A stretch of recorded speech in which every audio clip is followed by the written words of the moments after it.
Bienvenue à Voyage dans l'espace, où que vous soyez dans l'univers. J'espère que vous allez bien. Ici Mathieu Rancourt, géographe et passionné des sciences de la Terre et de l'univers. Je suis en compagnie de mon coéquipier, le journaliste scientifique Claude Lafleur. Bonjour. Bonjour Mathieu, bonjour tout le monde. Le 12 avril 2021, bien, ça va marquer le 60e anniversaire du premier vol d'un homme dans l'espace. Je parle bien de Youri Gagarin, qui aurait à présent 87 ans. Donc, il pourrait être encore des nôtres s'il n'avait pas perdu la vie lors d'un accident en 1968. Ce printemps marque aussi le 50e anniversaire de la première station spatiale placée en orbite autour de la Terre, Salyut 1, lancée le 19 avril 1971. Cette station a justement été baptisée en hommage à Gagarin. Le mot russe Salyut est l'équivalent en anglais de salute, comme dans Salute to a Hero, autrement dit, hommage à un héros. Malheureusement, l'occupation de Salyut 1 s'est soldée par le décès de 3 hommes qui ont séjourné durant 3 semaines lors de leur retour sur Terre. Mais l'opération Salyut 1, de même que la mission de Youri Gagarin, ont longtemps été cachées. En fait, il y a beaucoup de secrets qui ont été cachés. Donc des secrets que nous allons explorer aujourd'hui, Claude. En effet, il faut se rappeler qu'à l'époque, là, dans les années 60, les Soviétiques mènent leur programme dans le plus grand secret. Là. On sait à peu près rien de ce qui se passe. On apprend juste qu'ils ont réussi certaines choses. Et en fait, les Soviétiques nous cachent beaucoup de choses. En fait, le programme soviétique, il est mené caché de tous et officiellement, tout se passe parfaitement bien. C'est le contraire du programme spatial américain qui, lui, il est mené au V et au su de tout le monde et qui connaît beaucoup d'échecs. Là. Il arrive souvent des accidents, des fusées qui explosent, etc. En fait, ce que les Soviétiques essayent de nous montrer, c'est comme si leur système, le système socialiste, était parfait, sans faille, alors que le système américain, lui, il irait d'échec en échec. Les Soviétiques veulent nous dire que leur système, le système socialiste, c'est l'avenir de l'humanité, alors que le système capitaliste, c'est le passé. Évidemment, il arrive quand même des accidents en Union soviétique. Ça arrive que des trains déraillent, ça arrive qu'il y a des accidents d'avion, il y a toutes sortes de choses, mais toutes sortes d'incidents qui arrivent un peu comme dans notre société.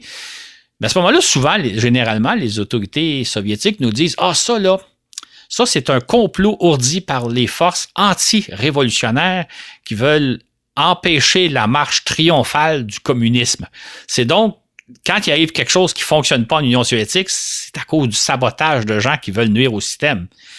Évidemment, c'est pas toujours le cas. D'ailleurs, parfois, les Soviétiques sont pris avec des accidents qu'ils peuvent vraiment pas cacher. On pense au décès de Youri Gagarin en mars 68, là, qui va se tuer dans un accident d'avion. On pense à la mort des 3 premiers cosmonautes qui ont passé du temps à bord de la station Salyut 1, qu'on va en parler dans quelques minutes. Donc, leur système est pas infaillible, mais ils tentent quand même tout le monde de nous montrer que leur système est nettement meilleur que le système américain, que le système capitaliste. Et c'est pour ça qu'ils mènent leur programme spatial comme ils le font. Comme on va l'apprendre des décennies plus tard, à la suite de l'effondrement du système communiste, les choses ne se sont pas passées aussi parfaitement qu'on nous le racontait à l'époque, bien au contraire. Claude, en se levant mercredi matin, le 12 avril 1961, le monde entier apprend la nouvelle. Les Soviétiques venaient de placer un homme dans l'espace, rien de moins. Même si on savait qu'il s'apprêtait à lancer un cosmonaute, il prenait ainsi tout le monde par surprise. En fait, pour situer exactement quand les événements se sont passés, Youri Gagarin s'est envolé de l'Union soviétique à 9h07 heure de Moscou. À ce moment-là, il est 1h07 à Montréal ou 6h07 du matin en temps universel. Donc, nous, en Occident, on fait dodo à ce moment-là. Et c'est vers 10h du matin, heure de Moscou, donc 2 heures de Montréal, que la nouvelle va sortir à travers le monde entier. Les Soviétiques viennent de placer un homme dans l'espace. Et à ce moment-là, au moment où ils lancent la nouvelle à 10 heures du matin, Gagarin est encore dans l'espace. Enfin, il va revenir se poser vers 10h55 heure de Moscou, donc 2h55 notre heure. Donc, tout se passe pour nous dans la nuit et quand on se lève le matin, au matin du 12 avril, on apprend qu'il y a eu un homme qui a fait un tour de la Terre en un vol de 1h48 minutes et c'est un Soviétique. J'ouvrais une petite parenthèse en disant que moi, à l'époque, j'ai 3 ans. Honnêtement, je m'en souviens pas, là, j'ai pas eu connaissance de l'événement, mais j'existais à ce moment-là.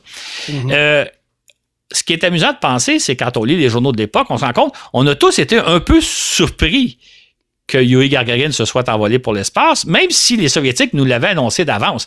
En fait, 3 semaines plus tôt, Nikita Khrouchtchev, qui est le chef de l'État soviétique, l'avait annoncé que très bientôt, l'Union soviétique allait lancer un homme dans l'espace, bien avant les Américains, et que ça serait la concrétisation d'un rêve de l'humanité, parce que depuis des dizaines d'années, depuis peut-être un siècle ou 2, on rêve d'aller dans l'espace.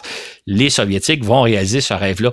Et il faut dire qu'à partir du 9 avril, donc 3-4 jours avant le vol de Gagarin, il y a plein de rumeurs à Moscou qui circulent que les Russes auraient même peut-être lancé un astronaute dans l'espace, ou sinon qu'ils seraient sur le point de le faire. Donc, on voyait la nouvelle venir, mais évidemment, on ne croit pas trop les Soviétiques, on ne se fie pas trop sur ce qu'ils nous disent. Donc, finalement, le 12 avril au matin, quand on se lève, que ce soit en Europe, que ce soit ici en Amérique, on est très surpris de dire, OK, ils l'ont fait, ils l'ont lancé, ils sont les premiers à avoir placé un homme dans l'espace.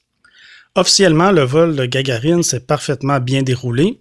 On a plus tard diffusé certaines des paroles qu'il a prononcées en vol. « Je puis voir la Terre », déclare Gagarin. La visibilité est bonne et on peut tout voir, même si certaines régions sont recouvertes de nuages. On rapporte qu'au terme de son vol historique, Gagarin se pose en douceur dans la région prévue et sans avoir rencontré le moindre problème. Mais on va apprendre des décennies plus tard que ce n'est pas exactement comme ça que ça s'est passé. C'est pas comme ça que son vol s'est déroulé. Ainsi, quelques jours seulement avant son lancement, les responsables du vol étaient convaincus que Gagarin risquait fort de périr dès le décollage de la fusée. Absolument. Ça a été une grande révélation parce que si on se retourne à l'époque, officiellement, les fusées soviétiques sont parfaites et ils réussissent toujours leur lancement. Il n'y a jamais de problème. Or, ce qu'on a découvert dans les années 1990, c'est le journal personnel de Nikolai Kamanin. Nikolai Kamanin, c'est le directeur du détachement des cosmonautes, donc le patron des cosmonautes. Et dans son journal personnel, qui est un journal qui est écrit dans le plus grand secret et qui va être rendu public dans les années 90, on apprend que quelques jours avant la mission, les responsables du vol discutent qui on va mettre à bord de la fusée. Est-ce que ça va être Yuri Gagarin ou German Titov? Lequel des deux, et là, il l'écrit textuellement, lequel des deux on va envoyer vers une mort certaine? Donc, eux, qui sont au courant, évidemment, de comment ça se passe les choses, sont très craintifs à l'effet que pourrait arriver un accident. D'ailleurs, ce qu'on sait maintenant, c'est que Gagarin a volé à bord de la 25e fusée qu'on appelle Semyorka, la AR-7 ou la Vostok.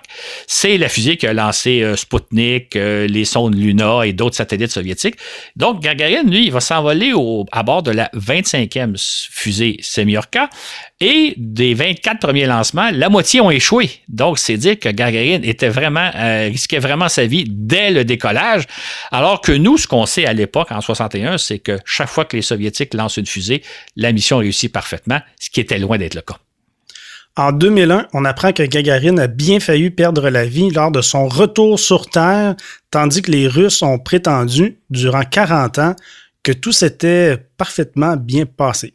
Absolument. Ça, là, moi, je me souviens en 2001, quand on l'a appris, ça a été une révélation. En fait, ce qui est arrivé en 2001, en avril 2001, donc 40 ans après l'événement, on a eu copie du rapport de vol que Gagarin avait rédigé à l'époque, dans lequel il fait un compte-rendu détaillé de sa mission. Et ce que Gagarin nous explique, c'est que il faut savoir que le vaisseau Vostok est composé de 2 modules. Il y a la capsule qui est de forme sphérique et à bord de laquelle prend place Gagarin, et à cette capsule-là est attaché à un module de service qui contient du carburant, de l'oxygène, de l'eau, un certain nombre d'appareils techniques. Et au moment de leur retour sur Terre, les deux modules doivent se séparer. Le module de service va brûler dans l'atmosphère terrestre, alors que la capsule va venir se poser en douceur sur Terre. En tout cas, c'est ce qui doit normalement arriver. Or, Gagarin raconte dans son rapport tenu secret durant 40 ans, qu'au moment de la séparation ne s'est pas faite. Les deux modules sont restés collés l'un à l'autre, ce qui n'était pas prévu. Et là, à ce moment-là, la cabine n'était pas orientée correctement pour traverser les couches de l'atmosphère. Et là, le vaisseau s'est mis à virevolter dans tous les sens. Et heureusement, au dernier moment, les deux modules se sont séparés. La capsule a pu prendre la position qu'elle doit adopter normalement pour traverser l'atmosphère. Et Gagarin a eu la vie sauve. Mais imaginez, là, je disais un peu plus tôt, on apprend vers 10 heures le matin, heure de Moscou, que Gagarin est en vol. Imaginez si on avait appris quelques heures plus tard que finalement, il avait péri lors du retour sur Terre. Ça aurait été tout à fait une tragédie. Ce qu'on a plutôt appris, c'est qu'en principe, comme tout ce qui se passe en Union soviétique, tout s'est parfaitement déroulé, il n'y a jamais eu aucun problème. Ce n'est que 40 ans plus tard qu'on va apprendre que non, Gagarin est littéralement passé à 2 doigts de la mort. Gagarin périra finalement aux commandes d'un avion d'entraînement 2 semaines à peine après avoir célébré ses 34 ans. Et c'est finalement en 1967 que les Soviétiques vont nous dévoiler la fameuse fusée qui l'a transporté dans l'espace. Ils le font en grande en nous présentant une véritable fusée Vostok au salon de Bourget de 1967. Claude, la fameuse fusée soviétique surprend tout le monde, encore une fois, donc à l'époque, puisqu'elle est très différente de nos fusées occidentales, c'est ça? Absolument. Les Soviétiques, il faut le dire, ils avaient le don de nous épater, de nous surprendre. Au Salon du Bourget, qui est le grand salon de l'aéronautique qui se tient en banlieue de Paris à tous les 2 ans, là, ils sont arrivés non pas avec une maquette de la fusée, mais avec une véritable fusée grandeur nature qu'ils ont assemblée. Et là, on a fait une découverte sensationnelle.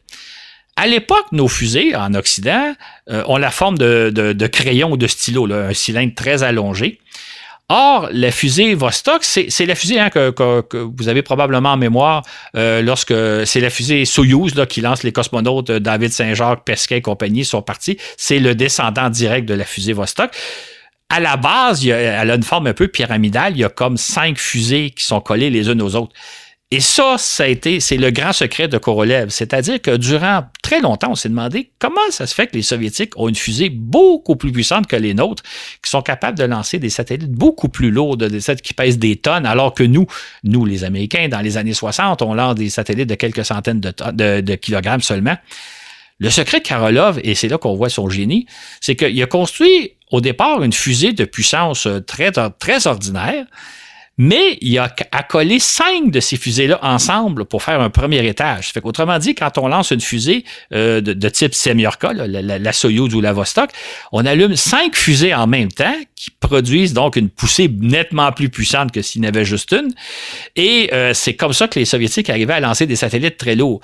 Cette technologie-là, aujourd'hui, on l'a adoptée en Occident. C'est la technologie des fusées d'appoint ou ce qu'on appelle les boosters. Les gens vont se souvenir de la navette spatiale. La navette spatiale, il y avait un grand réservoir jaune-orange. De chaque côté, il y avait des fusées à poudre, 2 fusées à poudre blanche.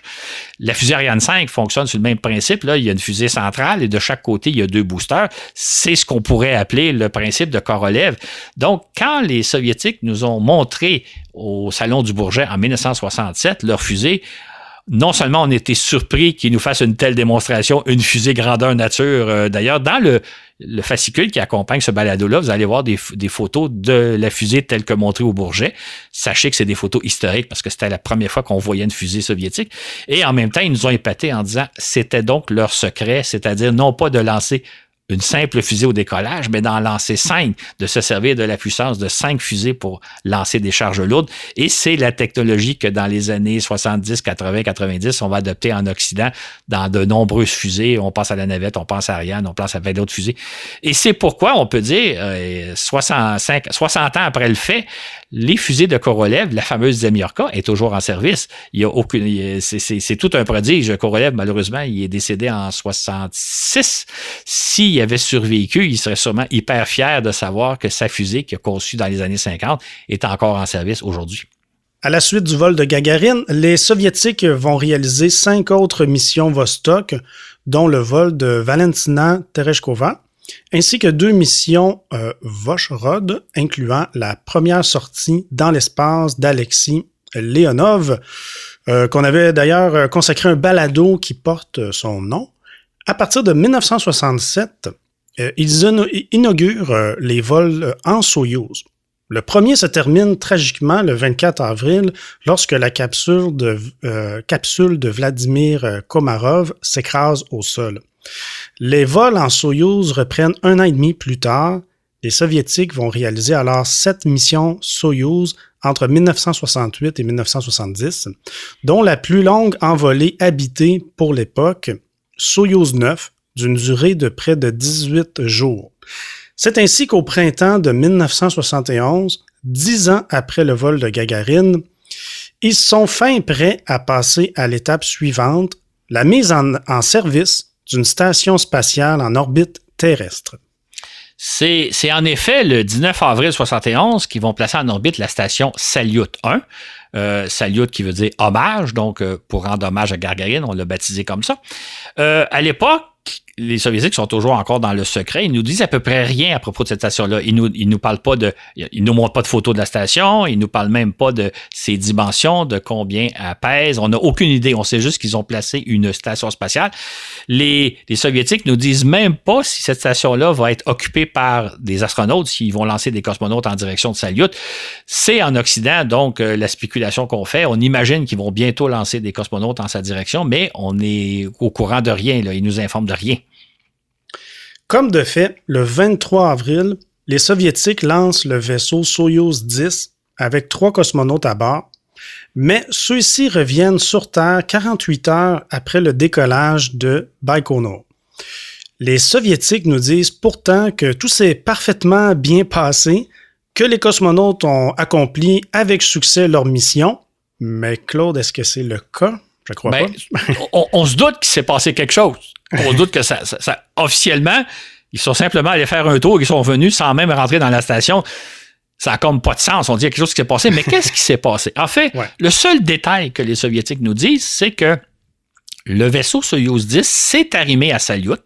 Il est demeuré arrimé pendant 5h30 et au bout de 5h30, il s'est détaché, il est revenu sur Terre et la mission aurait été accomplie avec succès. On n'y croit pas en Occident. On dit non, il y a un échec, mais qu'est-ce qui s'est passé au juste? Et c'est des décennies plus tard qu'on va apprendre ce qui s'est réellement passé et c'était un peu dramatique ce qui s'est passé.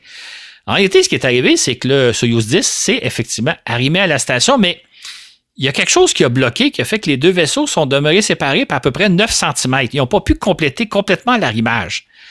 Et là, le commandant du vol, Chatalov, a tenté de compléter la manœuvre en complétant la jonction parfaite. Il n'a pas réussi. Il a dit à un moment donné, écoutez, ce que je vais faire, c'est que je vais me désarrimer, je vais me reculer un peu et je vais me reprendre. Donc, je vais reprendre la manœuvre. Sauf qu'au moment où il tente de se séparer de la station, il se rend compte qu'il ne peut pas se séparer. Il y a quelque chose qui coince. Le vaisseau Soyouz 10 est coincé à la station Salyut. Il ne peut pas se séparer. On ne l'a pas su à l'époque, mais si on l'avait suivi en direct, on aurait vu un drame terrible parce que là, on a peut-être 3 cosmonautes coincés dans l'espace, c'est-à-dire incapables de rentrer dans la station spatiale, incapables de la quitter pour venir sur Terre.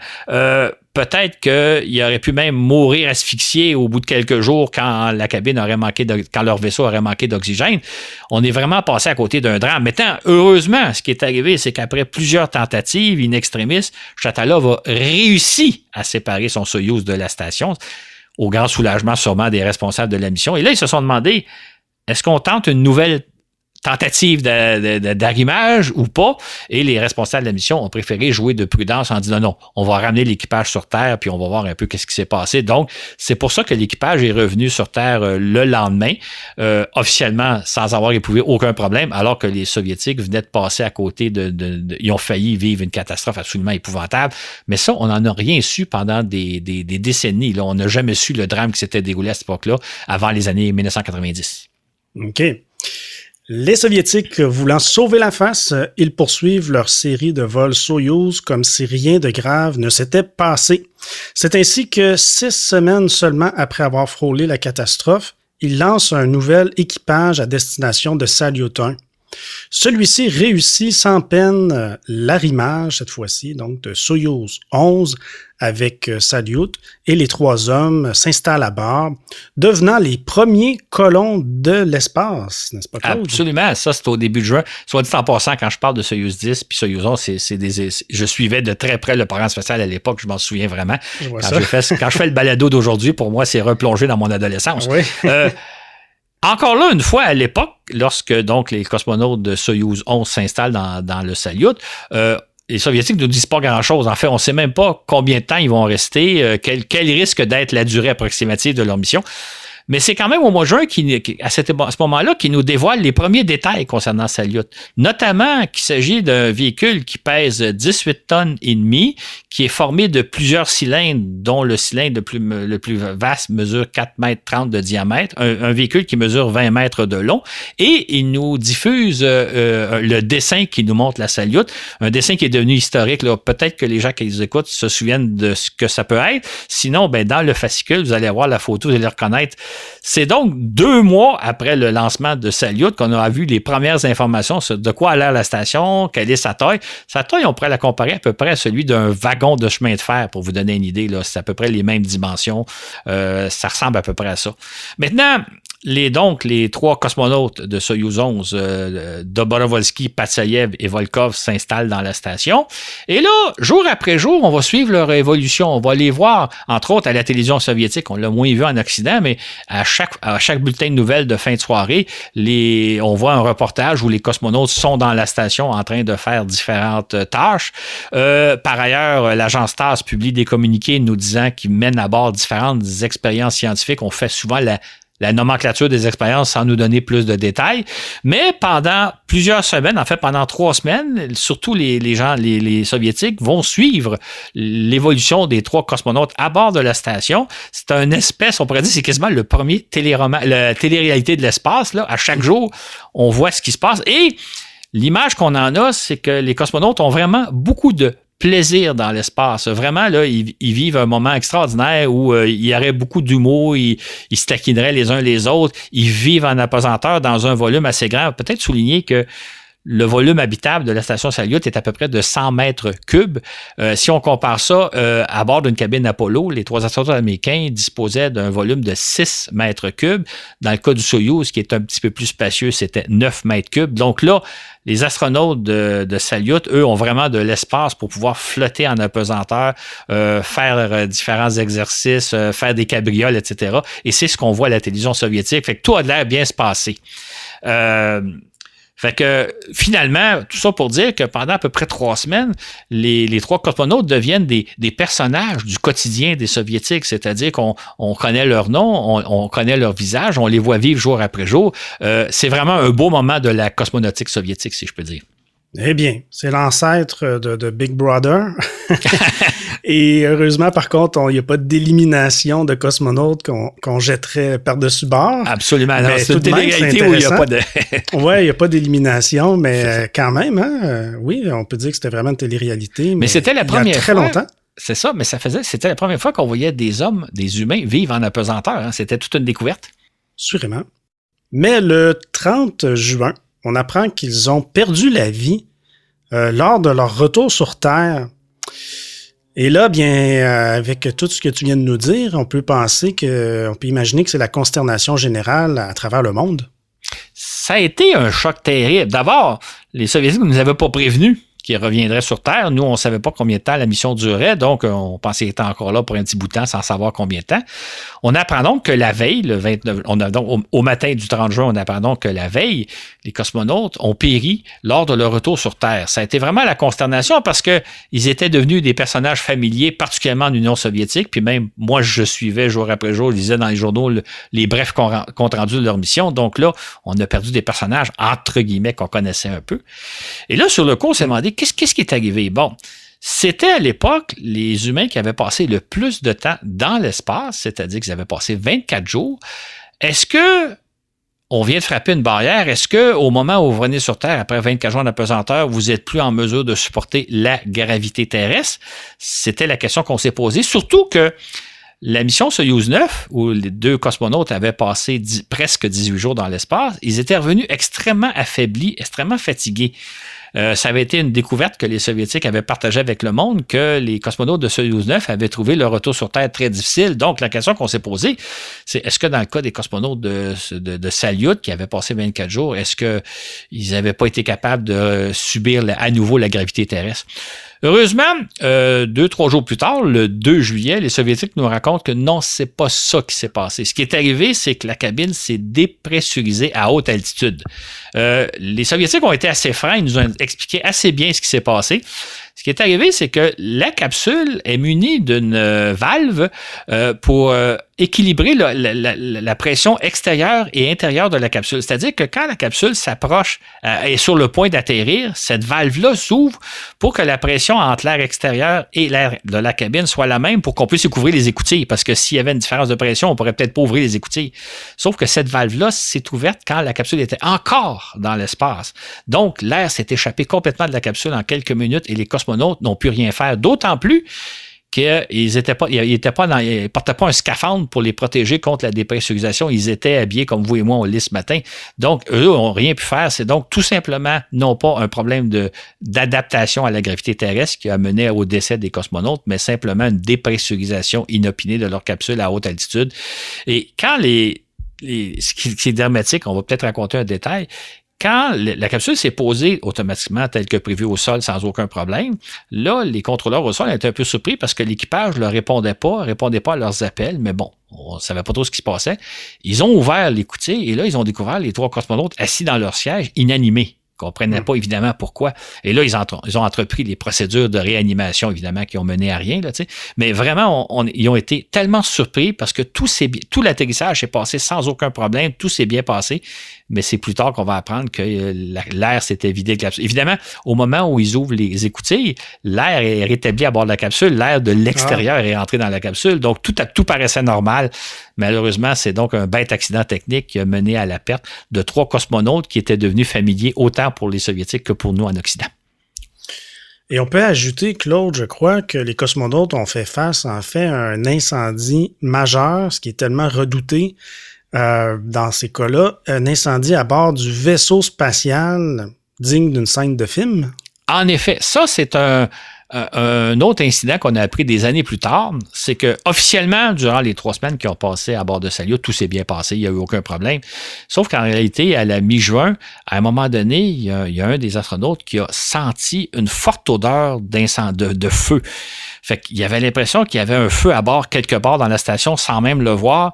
Mais un feu en apesanteur, c'est extrêmement dangereux parce que même si c'était un petit feu, les gaz que ça dégage peut rapidement asphyxier l'équipage qui est à bord. Nous, sur Terre, si ça arrive, un feu de cuisine, quelque chose, un feu dans un poêlon, on ouvre les fenêtres pour éviter d'être asphyxié. On peut évidemment pas faire ça dans l'espace. Donc, quand le cosmonaute a découvert qu'il avait a senti une forte odeur d'incendie, de feu, lui et ses 2 collègues se sont réfugiés dans le Soyouz. Ça a été un peu la panique générale. Ils ont même songé à fermer les écoutilles et à quitter la station. Finalement, ils ont gardé leur calme et les contrôleurs ont fini par observer que ce qui était arrivé, c'était qu'il y a un câble électrique qui avait surchauffé, qui avait comme dégagé une hauteur de fumée, de flamme, mais il n'y avait pas eu d'incendie à bord. Donc, c'était entre guillemets une fausse alerte. Mais les trois résidents ont eu vraiment très, très peur parce qu'en apesanteur, un feu, c'est extrêmement dangereux. C'est dangereux sur Terre, mais c'est encore plus dangereux dans l'espace. Mm-hmm. On va apprendre aussi des décennies plus tard que les 3 résidents de Salyut constituaient en réalité l'équipage de réserve de la mission Soyouz 11. Exactement. En fait, ce qu'on va apprendre plus tard, c'est que c'était pas Dobrovolsky, Patsayev et Volkov qui devaient s'envoler, mais plutôt Alexis Leonov, Valéry Kubasov et Piotr Kolodin. C'était l'équipage désigné pour cette mission-là. Leonov, évidemment, on le connaît bien, c'est celui qui a marché dans l'espace. Kubasov avait lui aussi volé, puis Kolodin était à son premier vol. Sauf que quelques jours seulement avant le lancement, lors d'un examen médical, les médecins découvrent des taches sur les poumons de Kubasov et ils ont l'impression que c'est peut-être le début de la tuberculose. Kubasov pourrait peut-être souffrir de tuberculose. Et là, ils décident de remplacer non pas juste Kubasov, mais tout l'équipage par les réservistes, qui sont Dobrovolsky, Patsayev et Volkov. Dobrovolsky et Patsayev n'ont jamais volé. Ils sont à leur première mission. Volkov a effectué une courte mission dans l'espace, mais c'est un équipage très peu expérimenté et surtout qui n'est pas aussi bien entraîné que l'équipage de Leonov. Donc, les Soviétiques procèdent au changement d'équipage, envoient un équipage, somme toute, très peu expérimenté pour réaliser une mission très critique parce que on se rappelle, là, il y a eu la mission Soyouz 10 qui avait échoué juste avant. S'il avait fallu que la mission Soyouz 11 échoue à son tour, ça aurait été un peu dévastateur pour les Soviétiques. Heureusement, tout s'est bien passé, mais tout compte fait, Leonov, Kubasov et Kolodin ont eu la vie sauve parce que, au lieu de s'envoler tel que prévu, ils ont été cloués au sol.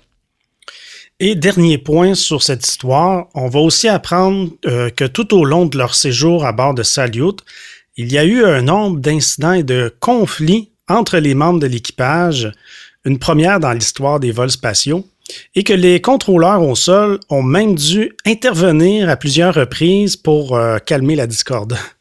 Je parlais tantôt d'une télé-réalité. Hein. Je pense que tout le monde sait que les télé-réalités, on truque un peu les scènes. Hein. On invente des conflits où il n'y en a pas, ou on montre certains personnages qui ne sont pas ce qu'ils ont.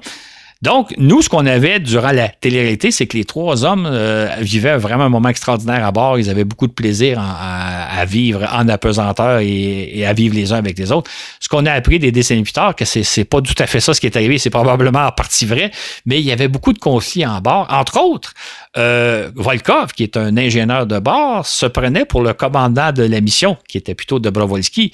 Et lui, il voulait prendre les commandes de la mission, assumer les choses, ce qui est évidemment pas acceptable. Le commandant, c'était Dobrovolsky. Dans son journal intime, le général Kamenin rapporte d'ailleurs que Volkov n'est pas très collaboratif. Il veut pas faire autant d'exercices physiques que les autres doivent faire, parce que chaque jour, on doit faire d'exercices physiques en apesanteur. Volkov, lui, il tente pas de le faire. Volkov veut pas manger sa viande. Volkov pique des colères. Il fait beaucoup d'erreurs et tout ça. Donc, les choses se sont pas aussi bien passées que ce que nous montrait la télé-réalité pendant 3 semaines. Donc, quand je parle de télé-réalité, on a un bel exemple de ce que c'est une télé-réalité, même dans l'espace. De leur côté, les Américains préparent leur propre station orbitale, baptisée Skylab. Il s'agit d'un gigantesque laboratoire du ciel qui mesure 25 mètres de long, fait plus de 6 mètres de diamètre et offre un volume habitable de 350 mètres cubes à ses occupants. Skylab sera 3 fois plus spacieux que Salyut. Les Américains prévoient y faire séjourner 3 équipages de 3 hommes pour des périodes de 1 à 2 mois chacun au cours de l'année de 1973. Mais les Soviétiques, qui affirment depuis 1969 que l'opération de station orbitale est un jalon de la conquête spatiale beaucoup plus important que l'envoi d'hommes sur la Lune, bien sûr, décident, dans le plus grand secret encore une fois, de ne pas se faire damer le pion par les Américains. Mais avant de lancer à nouveau des cosmonautes, ils doivent réviser de fond en comble leur Soyouz. Effectivement, on imagine qu'ils ne peuvent pas lancer comme ça des cosmonautes sans être assuré qu'il y aura plus le problème de dépressurisation ne se reproduira pas à nouveau. Entre autres, le problème auquel ils sont face, c'est que la capsule Soyouz est tellement exiguë qu'on ne peut pas y installer 3 hommes en scaphandre. C'est pour ça d'ailleurs que les équipages en Soyouz volaient sans scaphandre. On appelle ça en manche de chemise. Là, ils étaient habillés dans un vêtement relativement ordinaire parce que si chacun avait revêtu un scaphandre, il n'y avait pas de place pour les 3. Fait que ils vont donc modifier la capsule, entre autres s'arranger pour pas qu'il y ait des périculations inopinées. Mais dorénavant, les cosmonautes vont voyager en scaphandre, ce qui va imposer le fait qu'il y aura désormais plus que 2 hommes à bord de la capsule et non plus 3. Les vols vont reprendre avec seulement 2 cosmonautes et non plus 3. Le 29 juillet 1972, donc 13 mois après le tragique accident de Soyouz 11, les Soviétiques procèdent au lancement d'une 2e station orbitale identique à la première. Exactement. Maintenant, ce qui va arriver, c'est que 2 minutes et demie après le décollage, la fusée Proton va connaître une défaillance de son 2e étage et le Soyouz et le Salyut va être détruit dans l'atmosphère terrestre. Comme il s'agit d'un accident au moment du décollage, on ne le saura pas. Les Soviétiques ne nous en parleront pas. Ça va être gardé secret parce que quand il y a des accidents au moment du décollage, on n'est pas nécessairement informé des faits. Par contre, les services de renseignement américains, eux, le savaient. Eux l'avaient repéré qu'il y avait eu un accident sérieux, mais ils n'en ont pas dit mot. Donc, à ce moment-là, on ne l'a pas su, sauf un an plus tard, le magazine spécialisé Aviation Week and Space Technology va comme ça, tout bonnement, dans un article, mentionner qu'en juillet 72, les Soviétiques ont perdu une station spatiale. Et c'est une station spatiale auquel aurait dû normalement s'envoler Leonov et Kubasov. C'était la station destinée qui a été remplacée Salyut 1, mais finalement, à l'époque, on n'a jamais su que l'accident est arrivé. Les Soviétiques ont gardé le silence.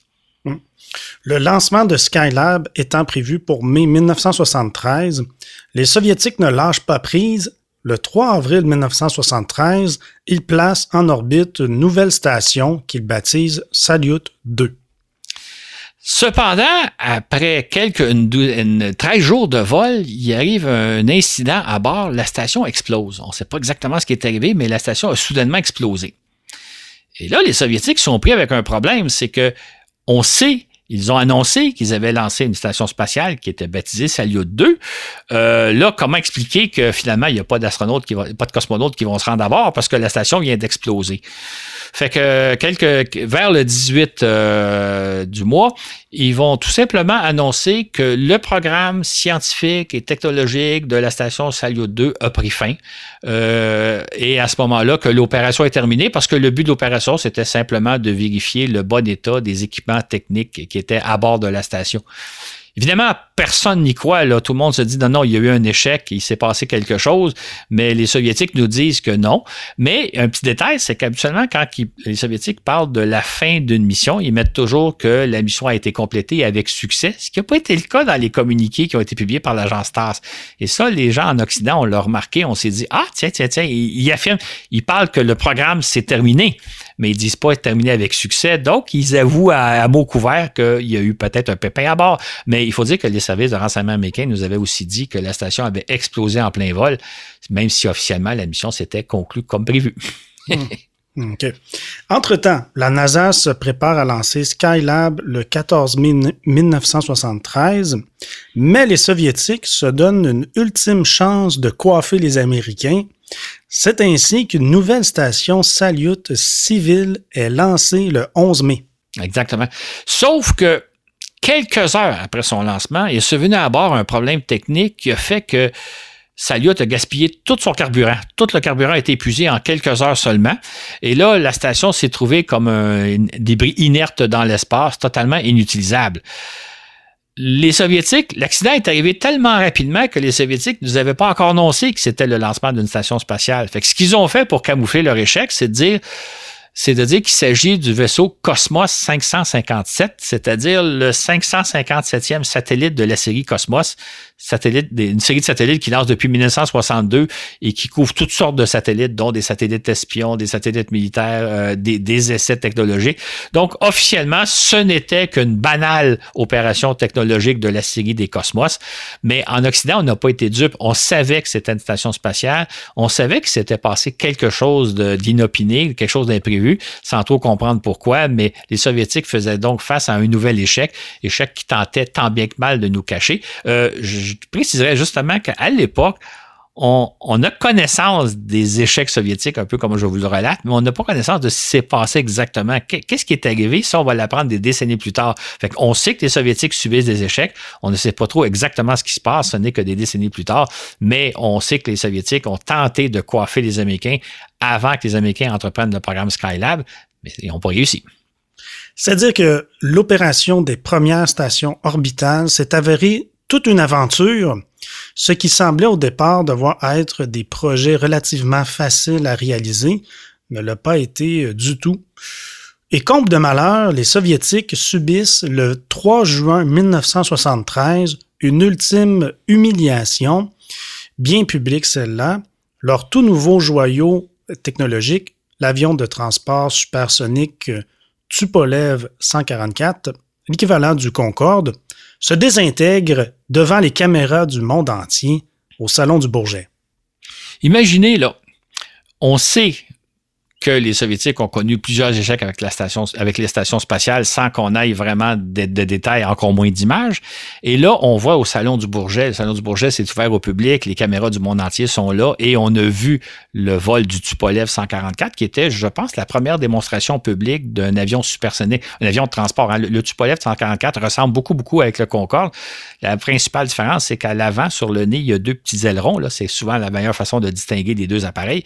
Et là, l'appareil se brise en vol et s'écrase au sol, à ma connaissance, tuant les deux pilotes. Ça a été vraiment magistral pour les Soviétiques de voir un échec comme ça, parce que ça a fait les bulletins de nouvelles. C'était spectaculaire. Tout ça pour dire qu'au début des années 70, donc avec l'échec de Soyouz 11, l'échec des 3 stations spatiales, l'échec du Tupolev, les Soviétiques étaient confrontés au fait que leur système socialiste n'est pas infaillible, bien au contraire. Comme le système capitaliste, pourrait-on dire, parce que les Américains aussi ont connu leur lot d'échecs. Mais d'essayer de faire croire que nous avons un système parfait où il n'arrive jamais aucun incident, c'était presque de la folie pure, parce que les incidents, ça fait partie de votre vie, puis ça fait partie de la mienne, puis ça fait partie de la vie de toutes les sociétés. Après avoir tenu secret leur programme spatial durant près de 20 ans, à partir de 1975, les Soviétiques commencent à partager avec nous les péripéties de leur programme spatial tel qu'il se déroulait dans les faits. Et oui, 1975, peut-être vous en souvenez, c'est l'année de la mission Apollo-Soyouz, lorsque un vaisseau Soyouz et Apollo se rencontrent dans l'espace. C'est l'année donc où les Soviétiques s'ouvrent de plus en plus. Ils nous font connaître leur cosmonome de Baïkonour qu'ils avaient gardé secret durant une bonne douzaine d'années, une bonne quinzaine d'années.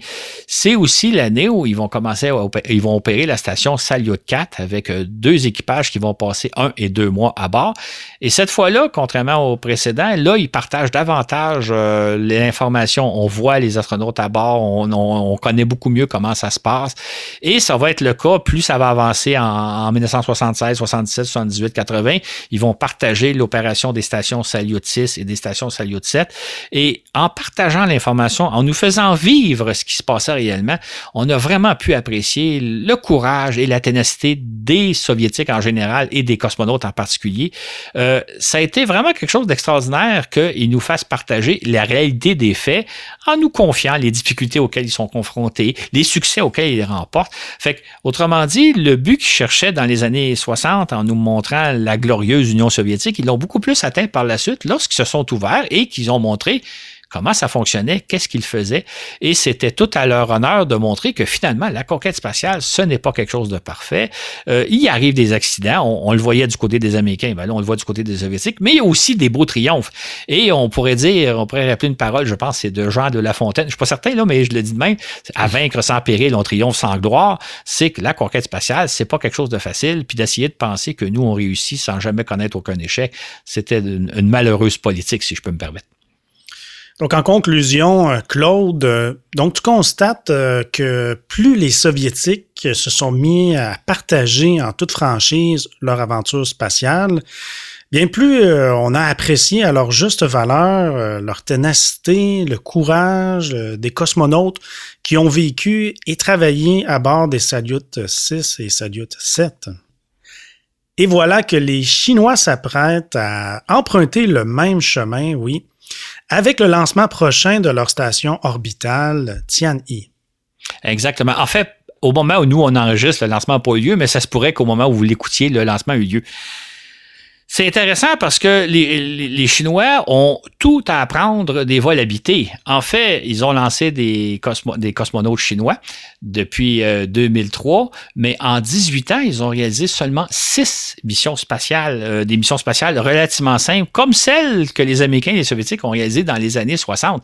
En fait, c'est assez étonnant de penser que les Chinois n'ont réalisé que 6 missions habitées en 18 ans.